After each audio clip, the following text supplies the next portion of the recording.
Haji Halim sedang menunjukkan begini cara sayang kepada ibu. Wahai kalian yang tak menghormati ibu, yang menyepelekan ibu, yang merendahkan ibu. Malam ini lihat, beliau tidak ada ceramah, tidak ada tausiah, tapi langsung dibuat begini cara menghormati ibu. Ini sekarang banyak orang tak menghormati ibu. Berapa banyak ibu yang awalnya bantu-bantu, lama-lama jadi pembantu.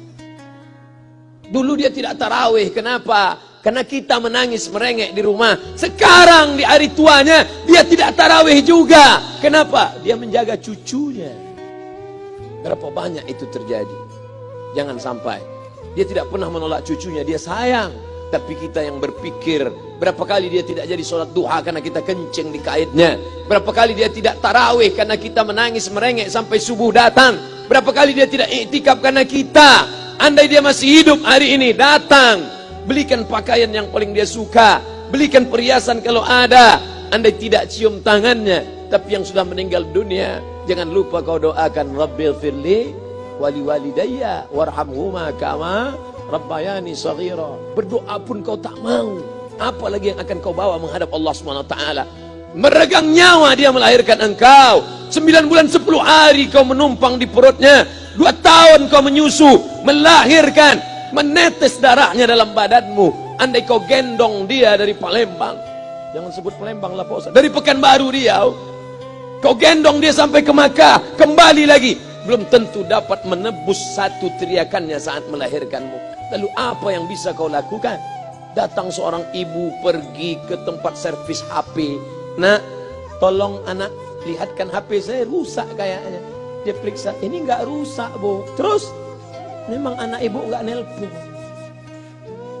Kenapa kau tidak telepon? Datang dia ke rumah anaknya. Nah, ibu enggak ada uang mau buka puasa, bisa minjam 100.000. Apa kata si anak? Sebentar ya ma, aku tanya istriku dulu. Ini Ustaz dapat dari mana? Ada yang kirim WA grup.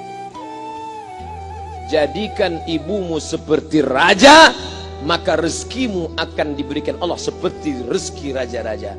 Bukan hadis, dapat dari grup WA. Ini ibu minta terus sholat tarawih, tapi sang anak sudah tidak bisa. Aku mau hentikan saja sholat tarawih ini, karena mau buat tenda ini tidak bisa. Tiangnya bambu, sudah bocor. Kita stop saja sholat tarawih bersama ini. Apa kata si ibu? Buatlah sholat tarawih terus, nanti Allah akan berikan engkau gedung yang besar. Dengan gedung besar itu kau akan tetap sholat tarawih. Mana gedung besar itu? Inilah dia gedung besar. Langsung dikabulkan Allah Subhanahu wa taala. Karena setelah Allah langsung orang tua. Wa qadara rabbuka alla ta'budu illa iyyah. Allah sudah wajibkan engkau menyembah Allah. Setelah Allah, wa bil walidaini ihsana. Kedua orang tua. Jangan kau lawan ibumu. Kayak anak-anakku, jangan kau lawan ibumu. Karena kau lawan ibumu, kau tak pernah mencium kebahagiaan. Walaupun hartamu banyak, kau akan berenang dalam air mata penderitaan sampai kematian datang. Ada pezina hidup di dunia senang, ada pecandu narkoba hidup di dunia senang, tapi orang yang durhaka tetap dapat dosanya dibalas Allah di akhirat. Di dunia coba dapat. Ustaz, kalau di akhirat dapat, di dunia dapat, untuk apa lagi di dunia? Yang di dunia itu DP-nya. Nanti di akhirat akan kau dapatkan cashnya. Oleh sebab itu jangan main-main dengan ibu. Datang seorang laki-laki, ya Rasulullah, izinkan aku mati syahid. Karena orang yang mati syahid itu tidak akan merasakan sakratul maut illa kal qars, seperti cubitan pada tangan. Izinkan aku mati syahid, karena kalau aku mati syahid tidak akan ada azab kubur. Izinkan aku mati syahid, karena kalau aku mati syahid tidak akan ada hisab, langsung masuk surga. Nabi bertanya, alaka min ummin, ibumu masih hidup? Ibumu ada di rumah? Ya. Ilzam rijlaiha fathammal jannah. Urus tapak kakinya, akan kau dapati surga di sana. Tak perlu kau mati syahid, tapak kakinya kau urus, kau dapati surga di sana. Kalau tapak kakinya kau urus dapat surga, apalagi kau urus kepalanya, apalagi kau urus badannya. Pulang dari sini, urus ibumu, mandikan dia, belikan pakaian yang baik, cari makanan kesukaannya. Kalau dia sudah meninggal, maka kau datang ke sana, langsung dapat tisu. Bapak Ibu yang dimuliakan Allah Subhanahu wa taala. Ini Ustadz suaranya menggelegar nih, marah apa? Enggak, saya tak marah. Terus dikasih Haji Halim buka nasi kuning tadi, makanya suara menggelegar. Dimasukkan Pak Kapolda daging sama ayam 3. Masya Allah, ini kari Palembang nih Pak Ustaz. Mantap, menggelegar suara kita di rumah.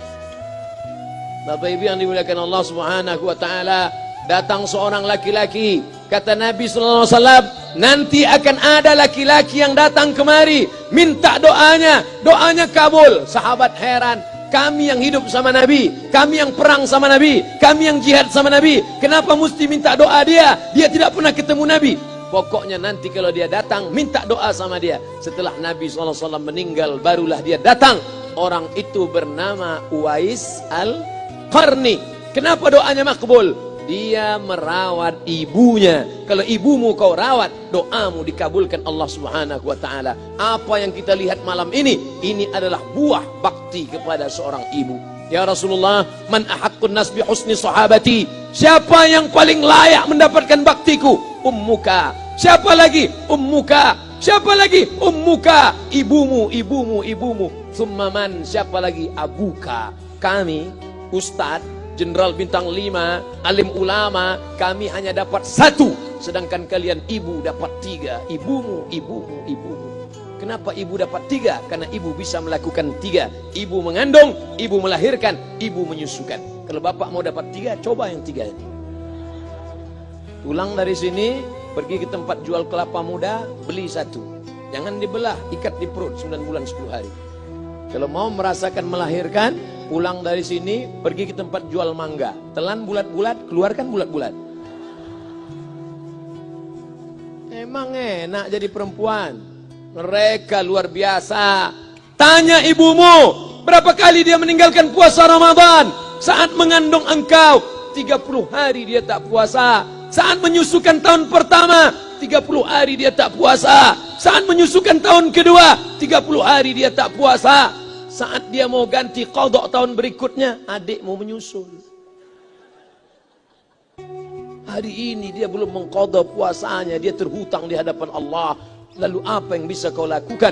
Malam ini betul-betul disadarkan. Alhamdulillah, ibu saya masih hidup, umurnya 70 tahun. Saya akan pulang dari kajian malam ini. Nampaknya malam ini saya yang ceramah, saya yang tausiah.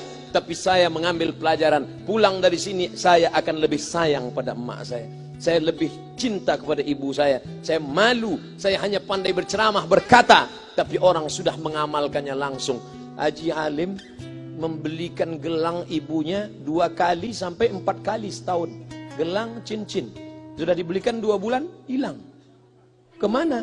Ada orang susah tadi aku kasih. Ternyata itu yang membuat rezeki melimpah ruah.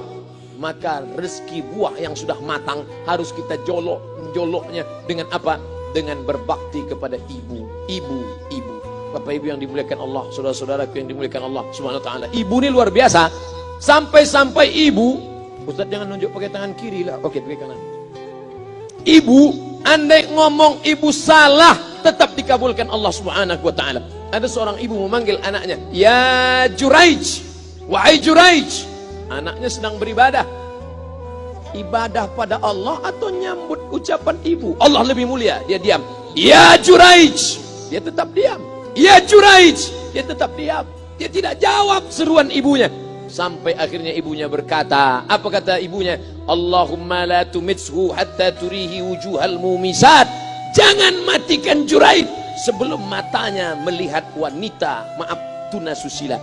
Jangan matikan Juraij sebelum matanya melihat wanita tunasusila, WTS PSK, orang nakal, orang jahat.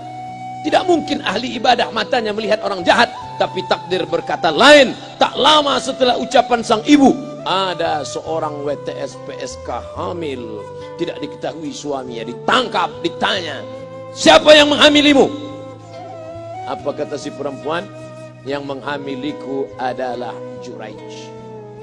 Sampai Juraij ketika difitnah, perempuan wanita susila itu ditanya, "Siapa yang menghamilimu?" Ternyata dia berkata, "Juraij." Akhirnya mereka menangkap Juraij. "Juraij, ternyata engkau selama ini pura-pura saja menjadi pelaku ibadah. Engkau ternyata sudah menghamili perempuan ini." Mereka menghancurkan tempat ibadah Juraij. Tapi kemudian Juraij sabar. Dia katakan, "Nanti tunggu anak itu lahir, kalian baru tahu." Setelah tak lama anak itu pun lahir. Dan mereka bertanya, Mereka bertanya kepada anak kecil yang belum bisa bicara, "Ya gulam, wahai anak kecil, man abuka? Who is your father?" Siapa bapakmu? Hai anak kecil, siapa bapakmu? Juraij menusuk pusar anak itu dengan telunjuknya. Dia mau tunjukkan kepada orang ramai bahwa dia tidak salah, dia tidak pezina, dia tidak melakukan perbuatan dosa. "Ya gulam, hai anak kecil, man abuka? Siapa bapakmu?" Apa kata anak kecil itu? Cowboy.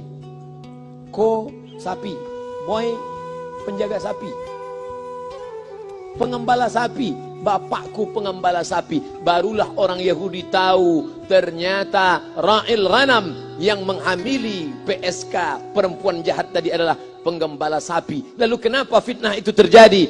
Allah mengabulkan doa si ibu sebelum Juraij mati. Matanya pernah melihat wanita tuna susila. Oleh sebab itu ibu jangan sampai kalau marah sama anak memanggil anak dengan kata-kata yang tak baik.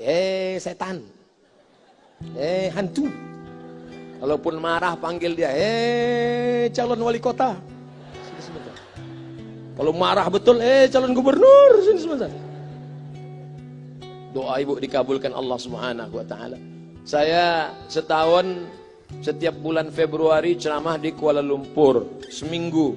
Kuala Lumpur, Selangor, Sarawak, Kuching, kemudian Malaka, Ipoh, Negeri Sembilan. Ketika saya tausiah datang ibu-ibu makcik Malaysia. Assalamualaikum, waalaikumsalam. Ustaz Somad, ya. Saya nak jumpa dengan emak Ustaz. Loh, ngapa jumpa emak saya? Jumpa saya lah. Ustaz pasti dididik oleh seorang ibu. Saya ingin jumpa ibu Ustaz. Saya sangka dia mau jumpa saya. Ternyata ibu di tengah para habaib, diambil diri seorang profesor, dibalik diri seorang gubernur, wali kota, Kapolda. Di dalam diri mereka ini adalah orang-orang luar biasa, tapi dilahirkan oleh perempuan-perempuan yang super luar biasa. Betul? Mereka ini semua dibesarkan perempuan. Makanya ada ungkapan al-jannatu tahta aqdamil ummahat, surga di bawah telapak kaki ibu. Tapi ada yang mengatakan itu dulu Pak Ustadz, sekarang sudah berubah, surga di bawah telapak kaki babysitter. Karena banyak yang menitipkan anaknya kepada penitipan anak. Jangan Bu, walaupun kau wanita karir, tidak seberapa itu. Tidak dapat kau tebus kehilangan masa-masa manja mereka dengan pendidikan. Ini banyak ibu-ibu sekarang sudah tidak lagi mengurus anaknya. Padahal 6 tahun pertama, the golden age, usia emas, ibu harus ikat hubungan emosional dengan anak. 2 tahun pertama, susukan. 2 tahun kedua, lompat-lompat, lari-lari, lucu-lucu. 2 tahun ketiga, mulai menghafal surat-surat pendek. Umur 7 tahun, baru dia sholat. Begitu. Sekarang banyak. 2 tahun pertama, dia titipkan ke Al-Baqarah, sapi betina. 2 tahun kedua, dia titipkan ke PAUD dan BUUD.